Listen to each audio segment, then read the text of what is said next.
Hi അസ്സലാമലൈക്കും. സമൂസ കൊണ്ട് എങ്ങനെ മുട്ട പപ്സ് ഉണ്ടാക്കണം നോക്കിയാലോ. ചട്ടി ചൂടായതിന് ശേഷം കുറച്ച് വെളിച്ചെണ്ണ ഒഴിച്ച് അതിലേക്ക് ചെറുതായി അരിഞ്ഞ മുളക്, വേപ്പിൻ്റെ ഇല, 1 സ്പൂൺ ഇഞ്ചി വെളുത്തുള്ളി പേസ്റ്റ് ഇട്ട് നന്നായി ഇളക്കി കൊടുക്കുക.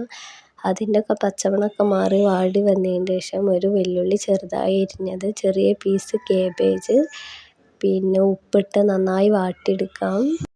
ഉള്ളിയും കേബേജൊക്കെ വാടി വന്നതിന് ശേഷം ഒരു തക്കാളി ചെറുതായി അരിഞ്ഞതും ചപ്പും ഇട്ട് കൊടുത്ത് നന്നായി നമുക്ക് വാട്ടിയെടുക്കാം. അതൊക്കെ വാടി വന്നതിന് ശേഷം മസാലപ്പൊടിയായിട്ട് ഗരം മസാല, മഞ്ഞൾപ്പൊടി, മല്ലിപ്പൊടി, മുളക് പൊടി, കുരുമുളക് പൊടി, തക്കാളി സോസ് ഒഴിച്ച് നന്നായി വീണ്ടും വാട്ടിയെടുക്കാം.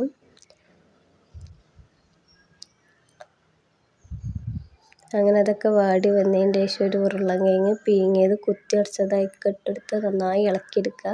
പിന്നെ സമൂസ അതുപോലെ വെച്ചിട്ട് നമ്മൾ മസാലകളൊക്കെ ആക്കി കൊടുക്കുക. പിന്നെ മുട്ട പീങ്ങിയതിൻ്റെ ഒരു പീസ് ഇതിലേക്ക് വെച്ചെടുത്ത് മൈദപ്പശ ഇട്ട് നമുക്ക് ഇതുപോലെ ഒട്ടിച്ചെടുക്കാം. ഈ സൈഡിലൊന്നും ഓട്ടകളൊന്നും ഇല്ലാതെ ശ്രദ്ധിച്ച് വേണം ചെയ്യാൻ. ഓട്ട ഉണ്ടെങ്കിൽ മസാല ഒക്കെ പുറത്ത് വരും. അപ്പോൾ അതൊക്കെ ശ്രദ്ധിച്ച് ചെയ്യാം.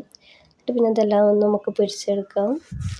അങ്ങനെ നമ്മളെ മുട്ട പപ്സ് റെഡിയായി. അപ്പോൾ എല്ലാവരും ഒന്ന് ഉണ്ടാക്കി നോക്കിയിട്ട് അഭിപ്രായം പറയാം. ചാനൽ സബ്സ്ക്രൈബ് ചെയ്യാത്തവർ ചാനൽ സബ്സ്ക്രൈബ് ചെയ്ത് സപ്പോർട്ട് ചെയ്യാം.